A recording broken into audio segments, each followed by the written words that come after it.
यह परेशान नरो नित्यम अतिवादास्तितिक्षते देवयानी बीजानीहि तेन सर्वमिदं जितम। हे देवयानी बेटी, जो मनुष्य दूसरों के द्वारा प्रयुक्त कठोर वचनों को, अपनी निंदा को प्रसन्नता पूर्वक सहन कर लेता है, तो समझना कि उस भाग्यशाली व्यक्ति ने सारे संसार पर विजय प्राप्त कर ली।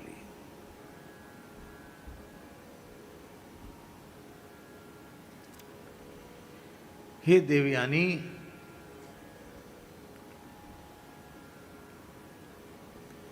ये क्रोध घोड़ा है। क्रोध क्या है? बड़ी तेज गति से दौड़ता है। इसकी स्पीड कम नहीं होती, कभी बढ़ती चली जाती है। और ये ले कहाँ जाता है? ये सवार को सीधे नरक ले जाता है। काम क्रोध मद लोभ सब नाथ नरक के पंथ, इन परिहरि रघुवीर ही भजहु भजहि जेहि संत।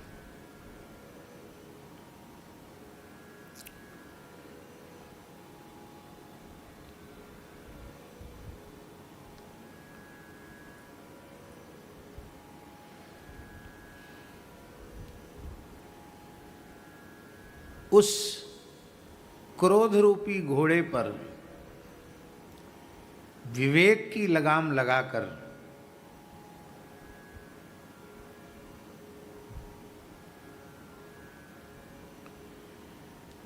और जो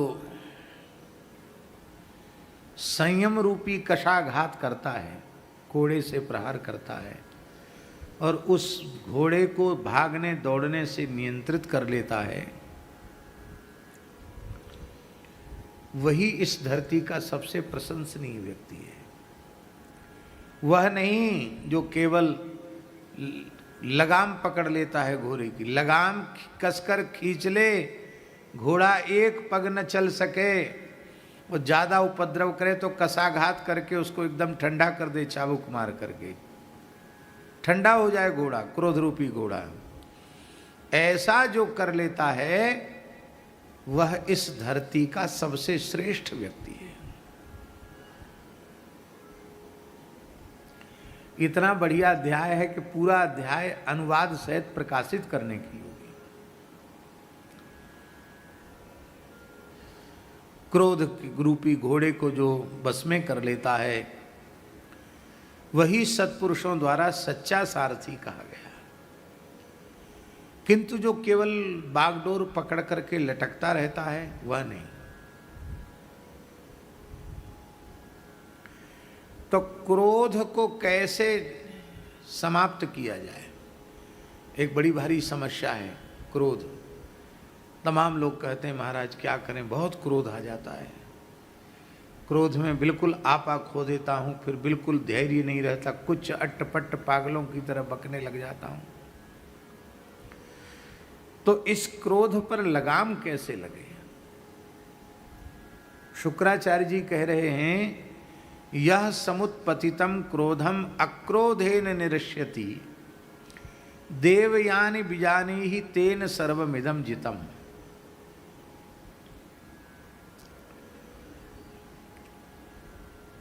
जो व्यक्ति अक्रोध व्रत ले लेता है,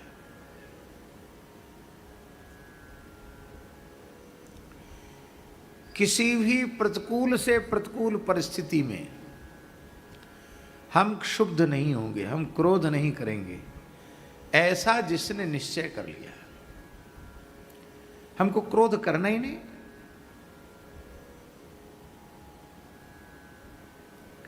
ये कैसे होगा?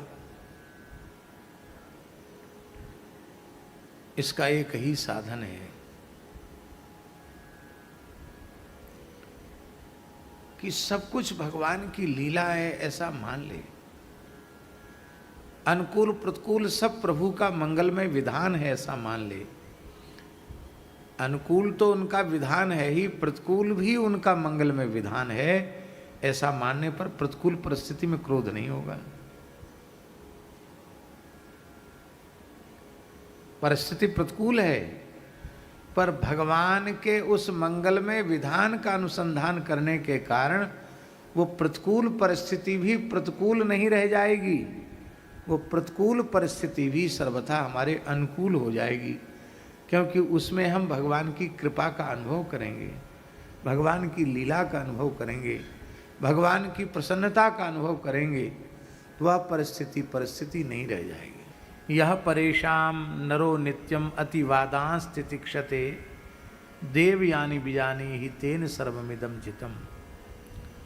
जो दूसरों के द्वारा कहे गए कठोर वचनों को सह लेता है, उलटकर क्रोध नहीं करता है, अपनी निंदा को सह लेता है, अपने तिरस्कार को सह लेता है, समझना चाहिए अपने तिरस्कार को सह लेता है, समझना चाहिए उस भाग्यशाली व्यक्ति ने संपूर्ण संसार पर विजय प्राप्त कर ली। इसका मतलब है नागिया जी कि इस संसार का सबसे बड़ा वीर वही है जो क्रोध को जीत लेता है, जो निंदा को तिरस्कार को सहन कर लेता है। अब महाप्रभु जी ने तो सन्मानम कलयाति घोर गरलम नीचापमानम सुना है, जो सवार को नरक में ले जाकर ही ठौर देता है।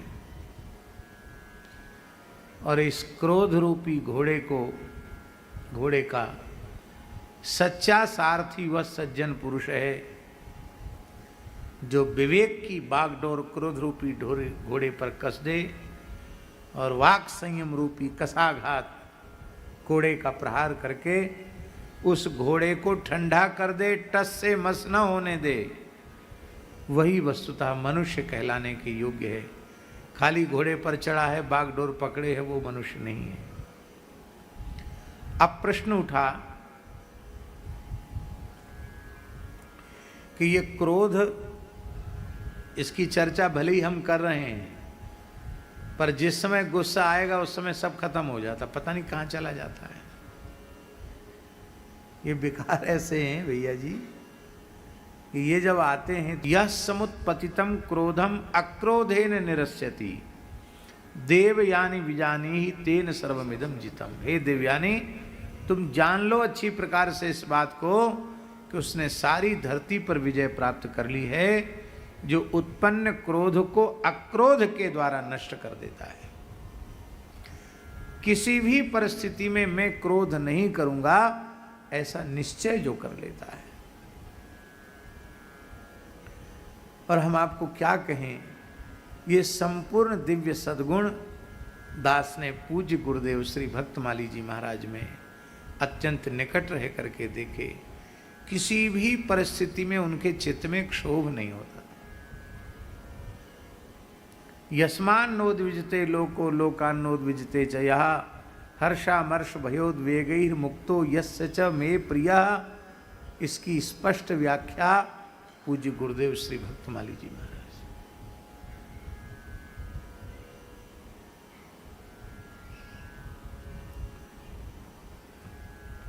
आज से लगभग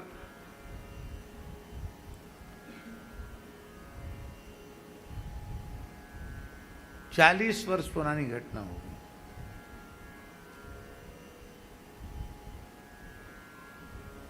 एक संत 5,000 रुपए दे गए हमको। कितने? महाराज जी के पास बैंक भी चलता था। उस बैंक में 24 घंटे में 1 मिनट की छुट्टी नहीं होती थी। जब तक महाराज जी उपलब्ध हैं तब तक उनका बैंक चालू है।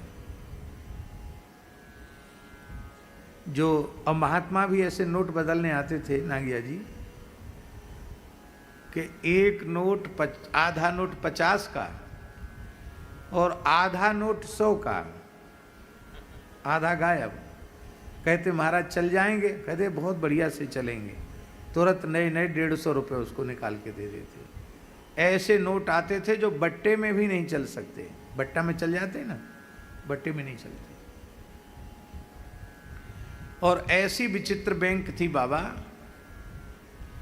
श्री मनसुखलाल जी साल में एक बार जाते थे बाहर रामचरितमानस के पाठ के लिए, तो पैसा जमा कर देते। ज़्यादा पैसा नहीं मिलता था, 200 रुपये, 250 रुपये, 500 रुपये, ज़्यादा से ज़्यादा महाराज जी के पास जमा कर देते। और हर मंगलवार शनिवार को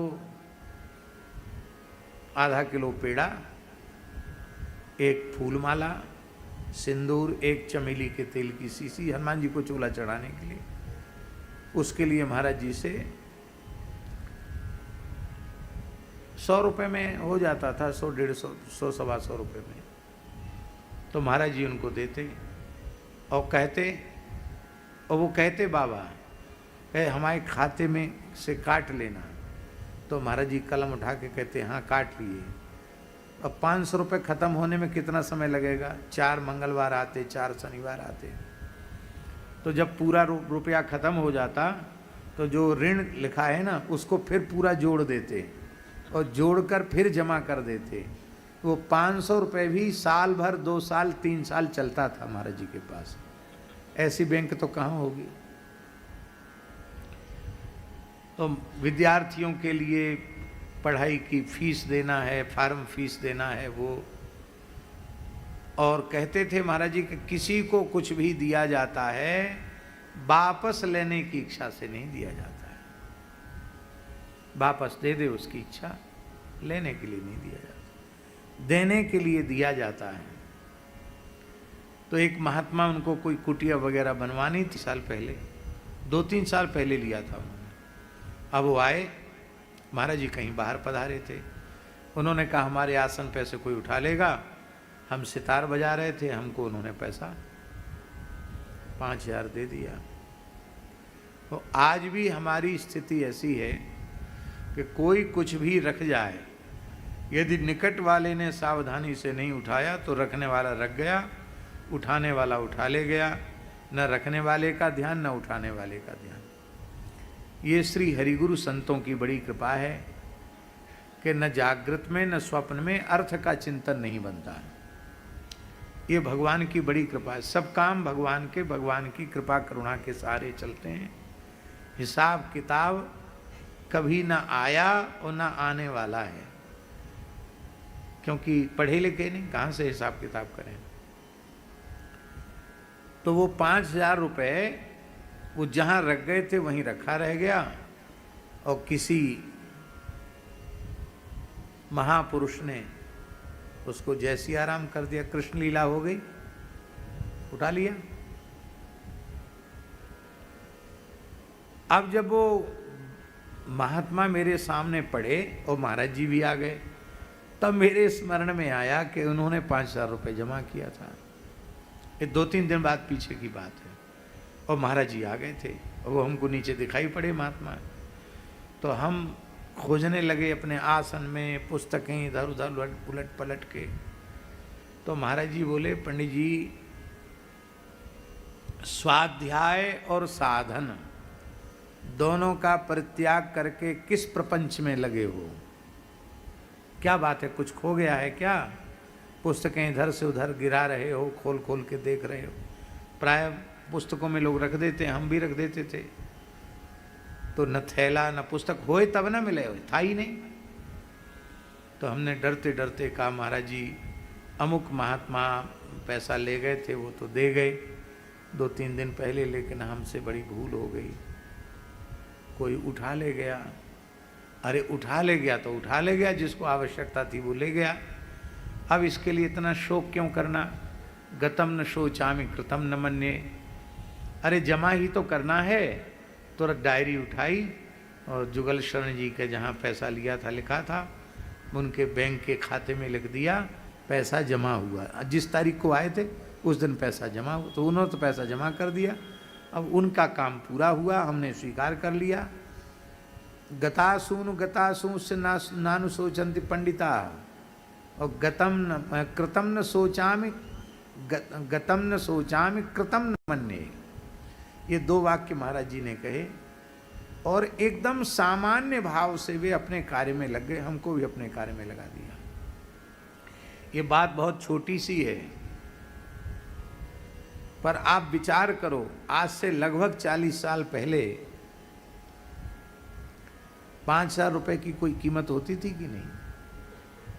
आज का 20-25 हजार रुपये होगा कम से कम, ज्यादा होगा हैं?